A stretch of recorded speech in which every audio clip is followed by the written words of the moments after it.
frère Assamba, et félicitations au président de la Fédération nationale des cadres, M. Ousmane Goudiaby.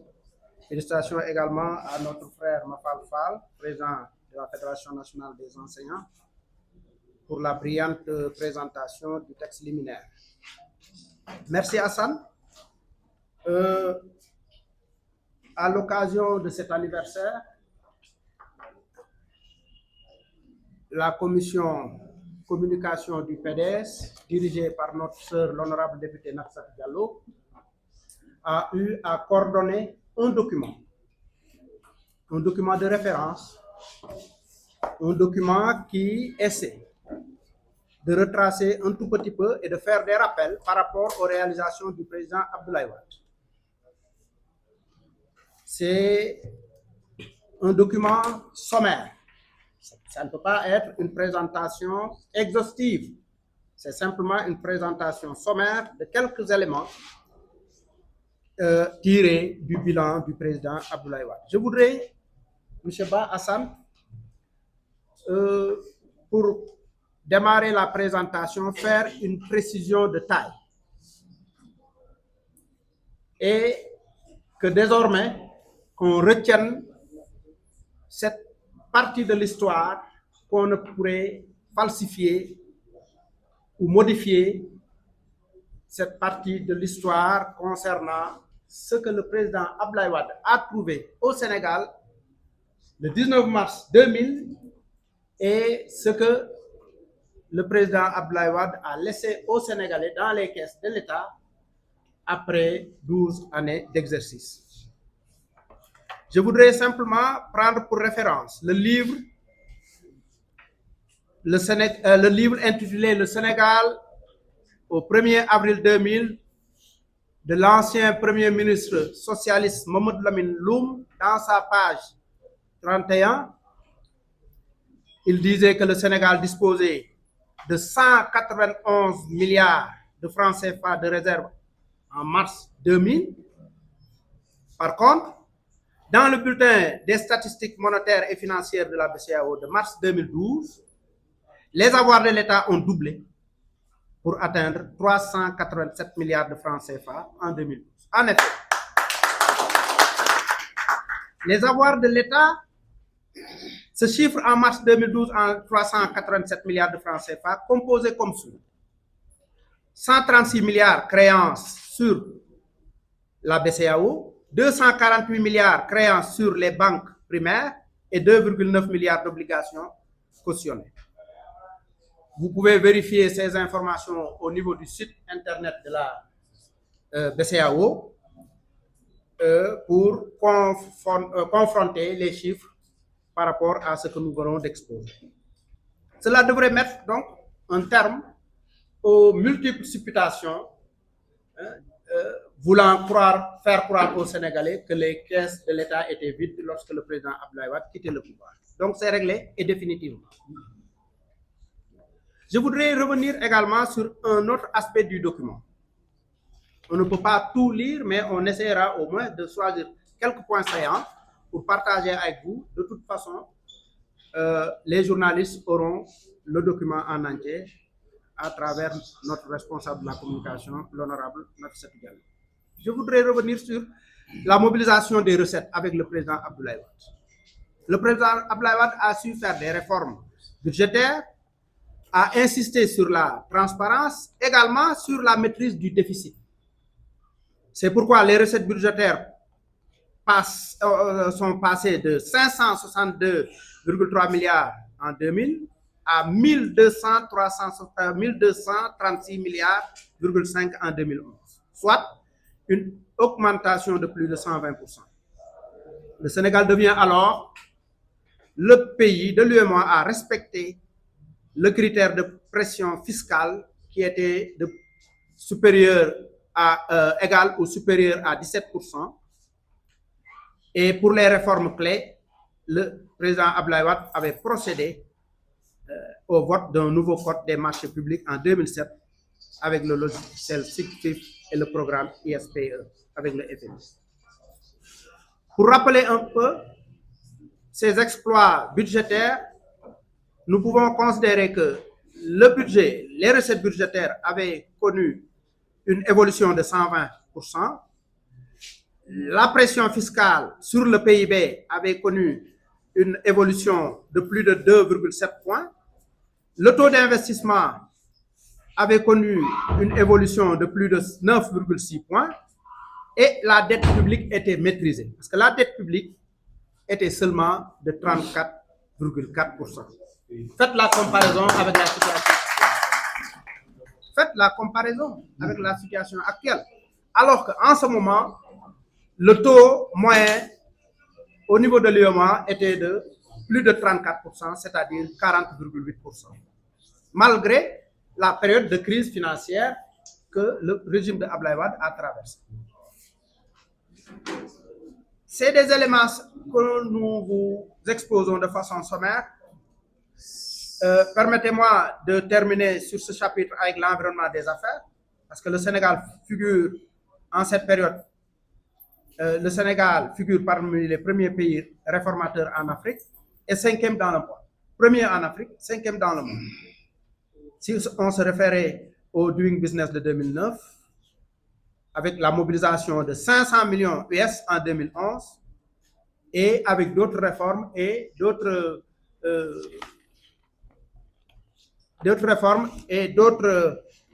partenaires avec qui le Sénégal a eu à mobiliser des fonds consistants. Ces investissements, ces recettes budgétaires, ces partenariats qui nous ont permis, au président Abdoulaye Wade de mobiliser des milliers de milliards, ont servi à quoi? Ont servi à transformer le pays. Par exemple, dans le secteur routier, il y a eu une révolution silencieuse qui a été opérée par le président Abdoulaye Wade avec l'investissement de 1138 milliards, soit plus de 837% considérés aux investissements qui ont été faits en 2000. Il y a eu aussi pour les routes bitumées 960 km. De 960 km, on est allé à 1991 km, soit une hausse de plus de 207%. En ce qui concerne les ponts, nous avions trouvé un seul pont, le pont Sénégal 92. Le président Abdoulaye Wade a construit 15 ponts, ce qui fait un taux de 1500% en ce qui concerne les ponts. Avec des routes en bon état, le président Abdoulaye Wade est allé à 60% alors que le taux était simplement de 30%, c'est-à-dire donc là, il a fait un bond de 200% en ce qui concerne des routes de bon état. Et vous connaissez les routes d'Abdoulaye Wade, enrobées denses, double couche. C'est pas n'importe quelle route. C'est pas la route qui était là en 2000 sur la VDN, la seule route qui était cassée, qui était là en 2000. Et c'est grâce à tous ces investissements que le président Abdoulaye Wade a su quand même transformer le visage du Sénégal, particulièrement de Dakar, la capitale. Pour les investissements également, l'État a consacré pour le secteur du savoir, c'est-à-dire de l'éducation, plus de 40% de son budget. Le budget du ministère de l'Éducation nationale passa de 105 milliards à 435,9 milliards en 2011, soit une hausse de 317%, du jamais vu en Afrique. Wade obtient alors la distinction de meilleur bailleur de l'éducation et l'UNESCO reconnaît le Sénégal parmi les pays les plus ambitieux en matière d'éducation. Quelques références simplement.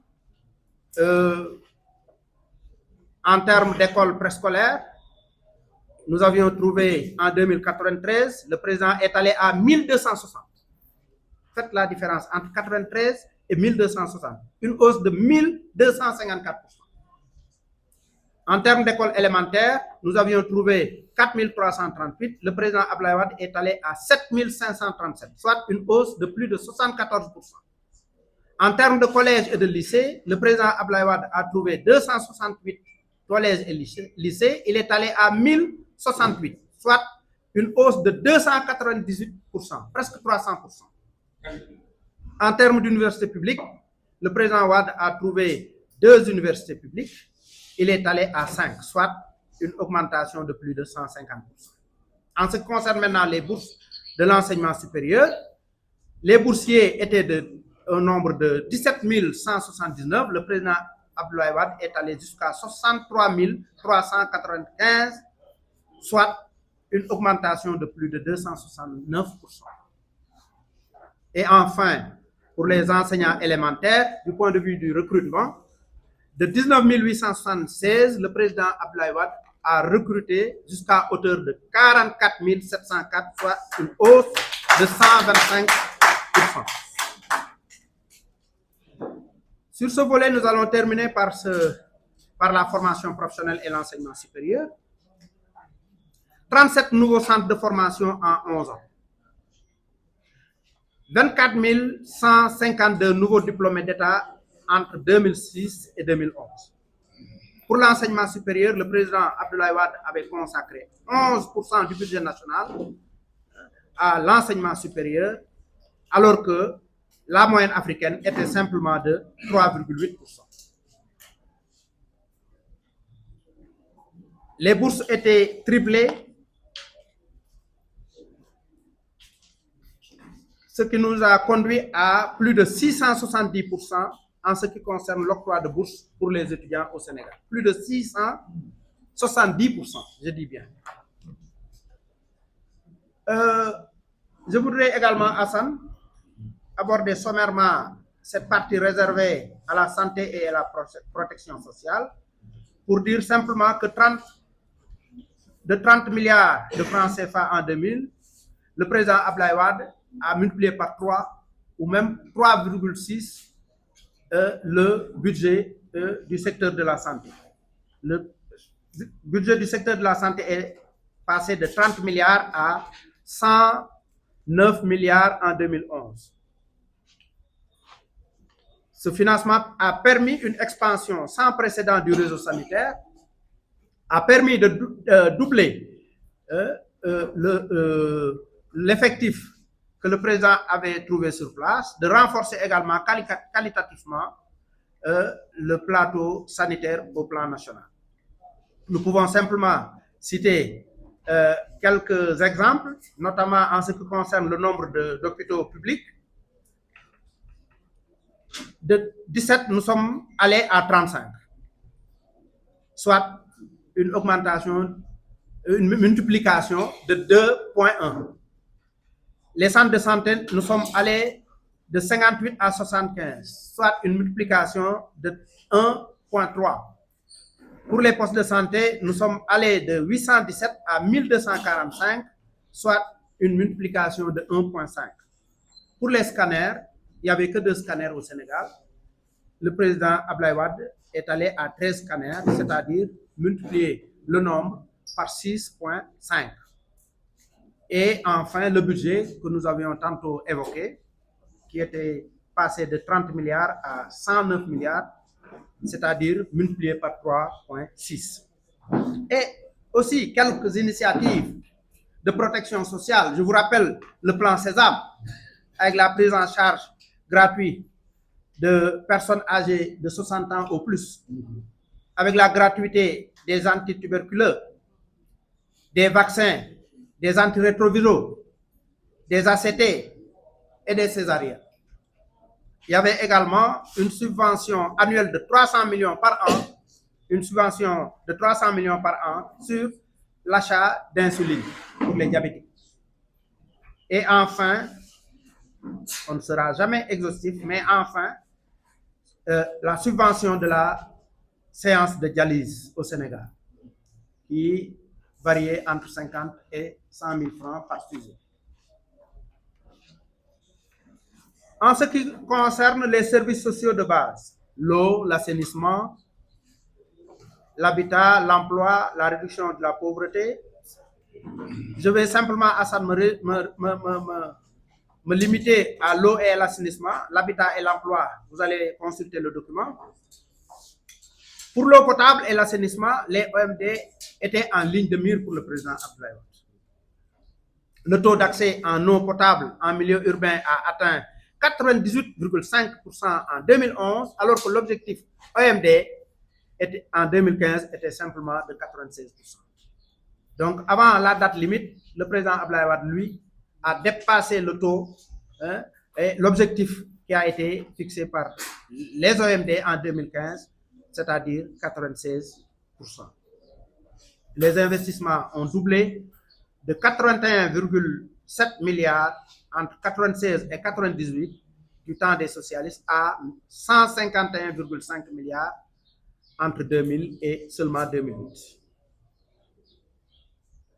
Il y a un point consacré à l'habitat, à l'emploi, à la lutte contre la pauvreté. Vous allez consulter le document. Nous voulons parler de la gouvernance, des réformes et de la démocratie. Parce que dans ce secteur également, le président de la République, l'ancien président de la République, Maître Abdoulaye Wade, a révolutionné notre gouvernance en termes de réforme, en termes de démocratie, mais également en termes de transparence et de bonne gouvernance.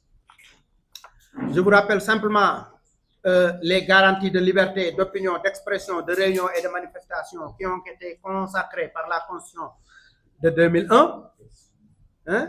Le statut de l'opposition à SAN, l'opposition en tant que pilier de la démocratie, la notion même d'opposition qui a été institutionnalisée pour la première fois dans la Constitution du 22 janvier 2001, qui consacre également un titre entier à l'opposition et garantit à son article 58 à tous les partis politiques le droit de s'opposer. Il y a également le paysage médiatique qui a été ouvert, l'implantation d'organes de presse a été facilitée. Pendant tout son magistère, en 12 ans, je parle sous le contrôle de notre chargé de communication, aucun journaliste n'a été emprisonné sous Abdoulaye Wade pour le délit d'offense au chef de l'État. Aucun. Aucune personne. Aucun. Voilà. Donc, il a également consacré la liberté de réunion, de manifestation, et ce qui a amené le passage de la demande d'autorisation à manifester à la simple déclaration préalable auprès de l'autorité administrative. C'est notre demande de manifester. La création de la maison de la presse, lieu institutionnel pour les professionnels des médias, la création d'un ministère dédié à la bonne gouvernance, avec le renforcement de la responsabilité et de la transparence. La création de la CENTIF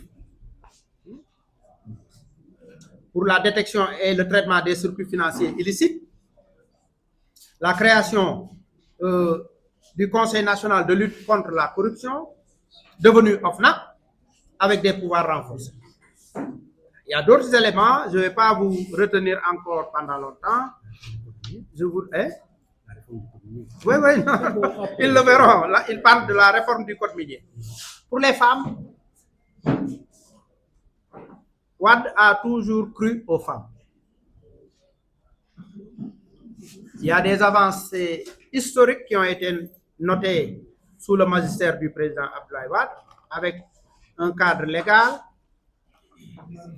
avec la loi, par exemple, sur la parité de 2010, parité homme-femme, obligatoire sur les listes électorales.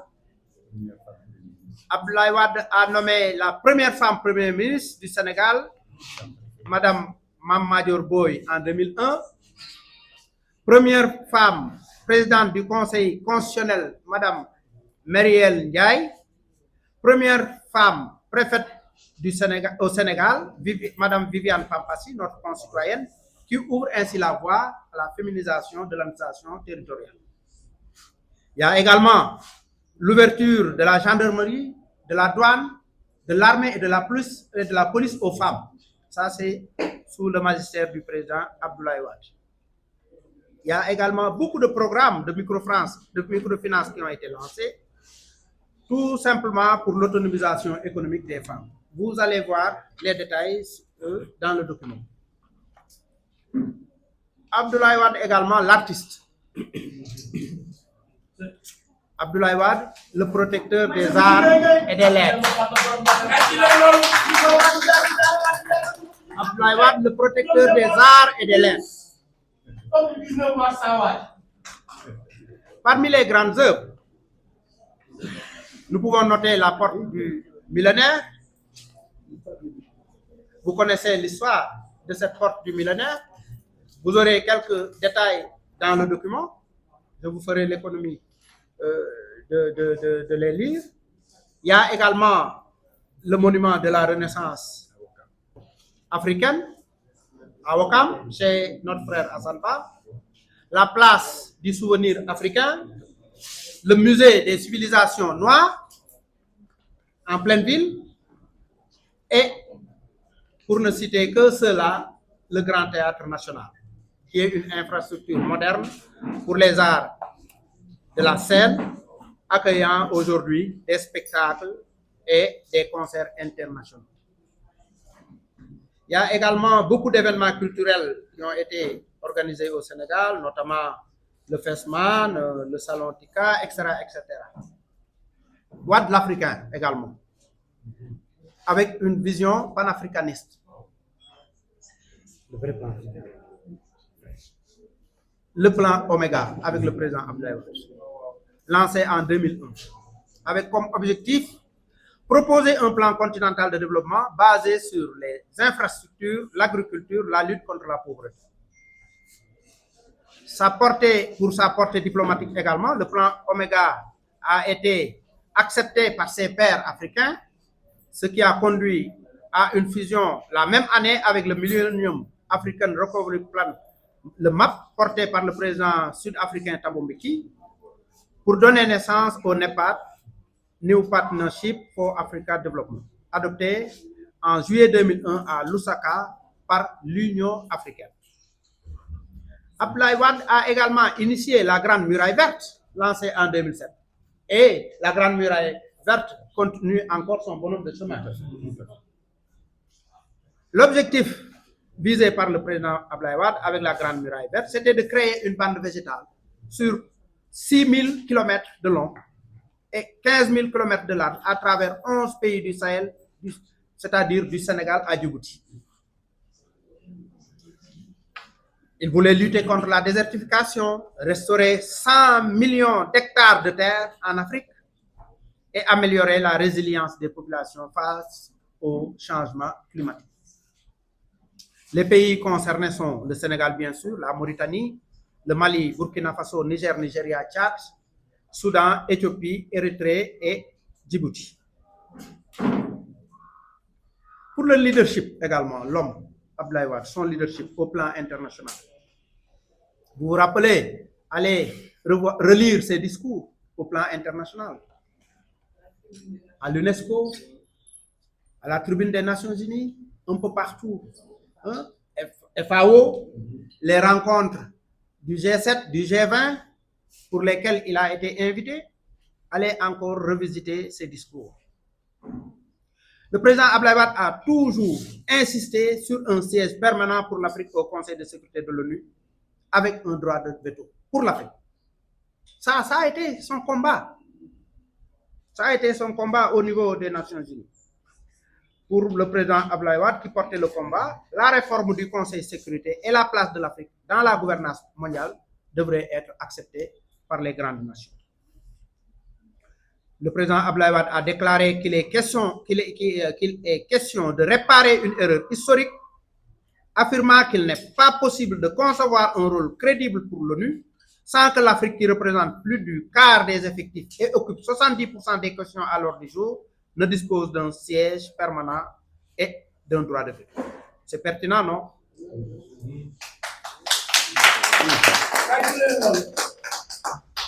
Et cette portée diplomatique, ce plaidoyer a contribué à inscrire durablement la demande africaine dans les débats internationaux sur la réforme de l'ONU. Je vous rappelle également la Wade Formula, présentée en 2002, en juillet 2002, au sommet de l'Union africaine à Durban. L'Afrique venait d'adopter le NEPAD et Abdoulaye Wade voulait montrer que l'Afrique pouvait inventer ses propres solutions financières au-delà des injonctions du FMI et de la Banque mondiale.